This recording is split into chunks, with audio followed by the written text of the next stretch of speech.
আসসালামু আলাইকুম।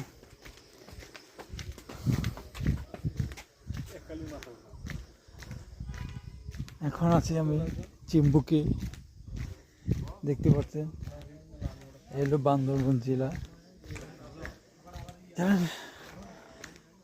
যারা নীলাচর এসেছেন তারা হয়তো দেখতে পারবেন, আর তারা চিনতে পারবেন। এই দেখেন আমার আশপাশে মেঘে কি কালো ছুঁয়ে গেছে, মেঘ।